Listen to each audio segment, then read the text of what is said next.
Então, queridos amigos, dando continuidade, queridos amigos da TV Nova Luz, a nossa reflexão a respeito da Revista Espírita. Refletimos sempre sobre a obra de Allan Kardec e tudo que ele nos deixou, que é imprescindível para o perfeito e profundo conhecimento da doutrina espírita. Hoje nós temos muitas obras no nosso movimento, muitos livros de muitos escritores, o que é muito bom, mas nunca podemos deixar de lado a nossa base fundamental, que é a obra de Allan Kardec. Podemos e devemos ler de tudo, não há nenhum problema em ler qualquer obra. Todas elas devem ser lidas, estudadas, mas a principal que nós nunca podemos deixar de lado são as obras do nosso grande e querido codificador.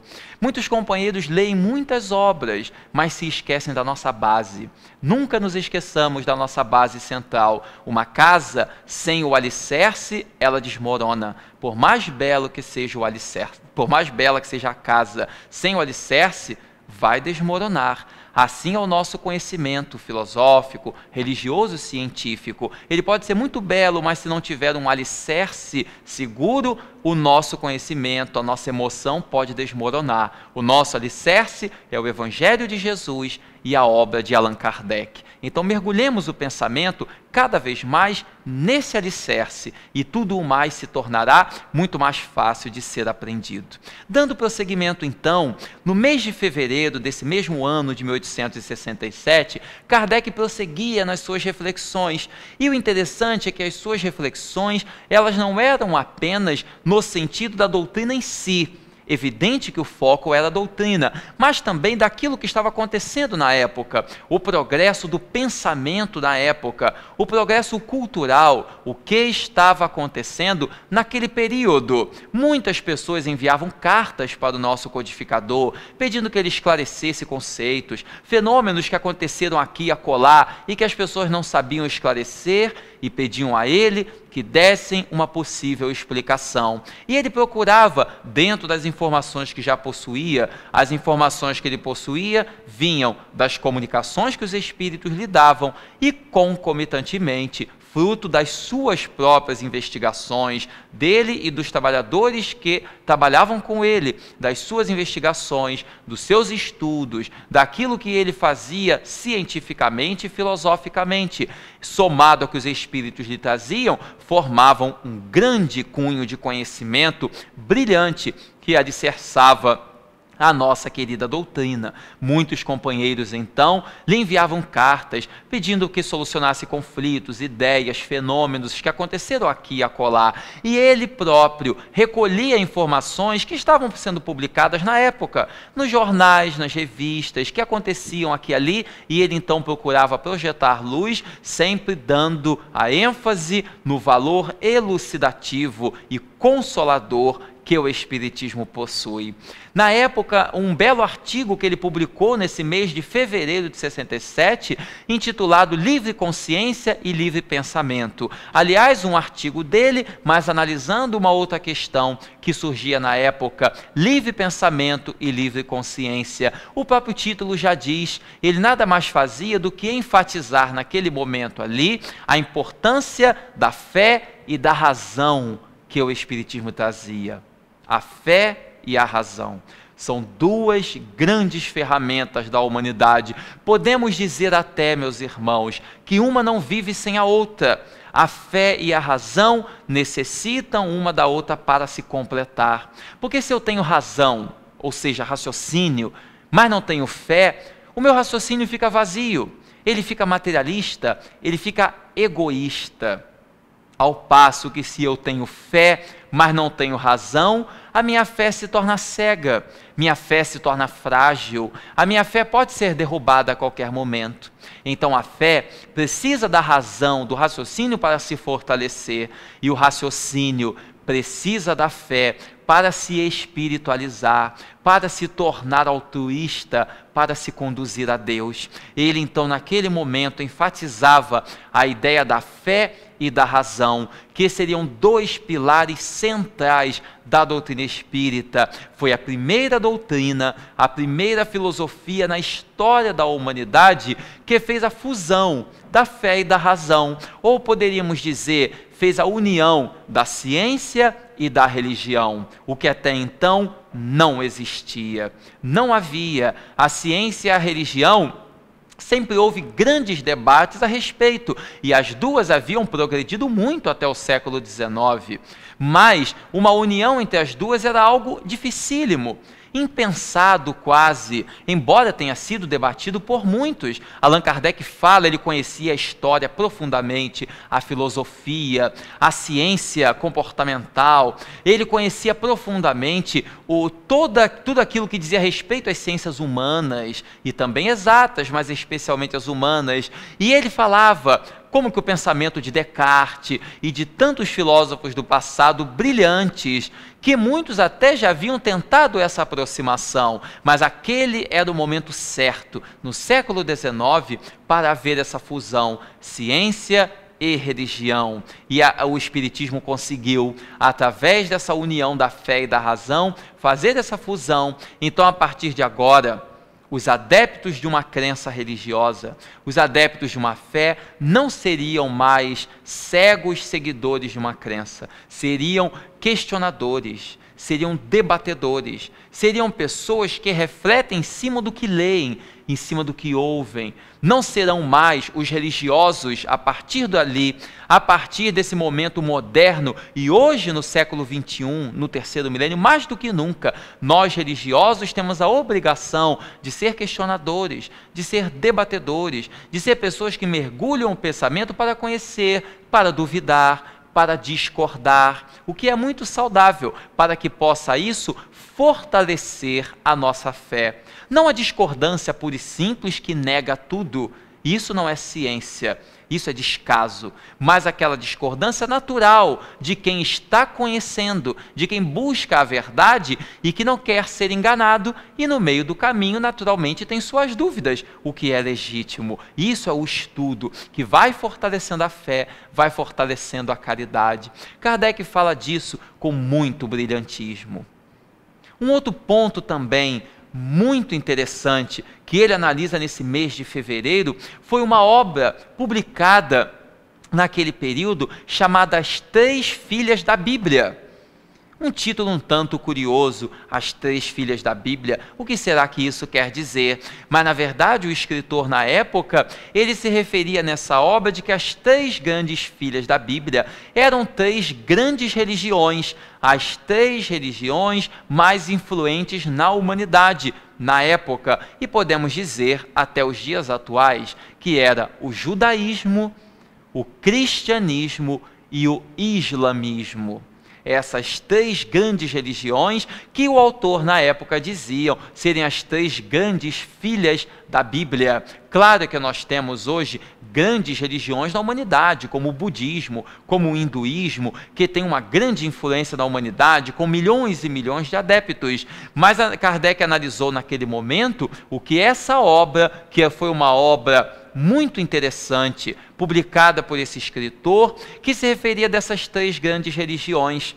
Três religiões que têm uma proposta para fornecer à humanidade. O judaísmo, de tão antiga, desde os grandes patriarcas do povo hebreu, que originaria mais tarde o cristianismo, com o advento de nosso Senhor Jesus Cristo, e que depois surgiria, séculos mais tarde, o islamismo, com Maomé, com uma nova proposta. E Allan Kardec analisa essa obra desse escritor e falando como que a doutrina espírita estaria marcando também uma época agora no século XIX, não com o intuito de substituir, mas no intuito de dar prosseguimento ao progresso da humanidade, até porque o espiritismo é o cristianismo, ser espírita é ser cristão.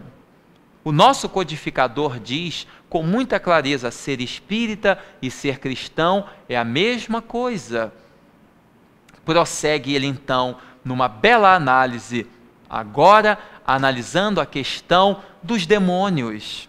Essa ideia do demônio que existia, que era tão presente, que era tão temida por muitos. O que é o demônio? A palavra demônio é muito antiga. A palavra demônio, analisa Allan Kardec, ela vem séculos e séculos, milênios atrás, ficou muito conhecida na boca do grande filósofo Sócrates. Sócrates costumava dizer que ele ouvia vozes espirituais, e que essas vozes vinham do seu daimon. A palavra daimon, na tradução, vem a ser demônio. Só que na época o termo daimon não tinha a conotação de demônio que se tem hoje, porque hoje o termo demônio tem uma conotação negativa, tem uma conotação um tanto pejorativa de algo muito ruim, de um adversário. Só que na época o termo demônio não queria dizer isso. Demônio queria dizer um ser espiritual. A palavra daimon, que é a origem de demônio, é um ser espiritual. Pode ser bom ou pode ser mal. Sócrates, então, dizia que tinha o seu daimon, o seu demônio, que ele falava, que ele dava informações. E que, naturalmente, essas informações lhe vinham e ele as multiplicava. E eram espíritos que se comunicavam com ele, espíritos bons, que falavam através da boca do grande Sócrates ensinamentos preciosos, e ele os transmitia esses ensinamentos. Era o seu daimon que lhe passava esses ensinos. E Kardec agora analisa como que o daimon, o demônio, tem essa conotação na antiguidade de ensinamentos e que agora ganhou uma ideia pejorativa. E ele então faz uma interessante análise. Muitas pessoas dizem que os espíritos que se comunicam no movimento espírita, na doutrina espírita, são espíritos negativos, são os demônios. Se formos entender que demônio é sempre um espírito mau, embora não seja a palavra na sua origem, mas vamos entender que é assim para facilitar a nossa reflexão. Allan Kardec diz: alguns adversários do espiritismo ousam dizer que todos os espíritos que se comunicam são espíritos maus, são demônios. E nós então perguntamos: se todos eles são maus, por que os espíritos que se comunicam nos estimulam ao bem? Se todos eles são maus, por que nos ensinam a caridade? Se os espíritos que escrevem obras, que dão comunicações no movimento espírita, são demônios que querem o nosso mal, que querem a nossa perdição, por que nos ensinam coisas boas?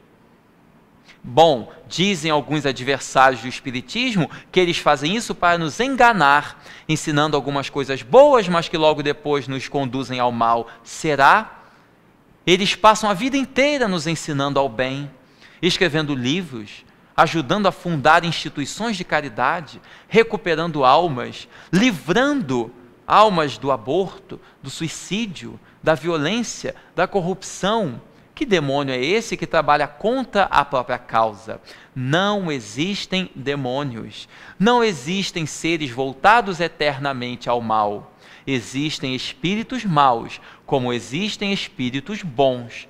Todos eles podem se comunicar, mas não quer dizer que só os maus se comuniquem. Os maus se comunicam, mas os bons também.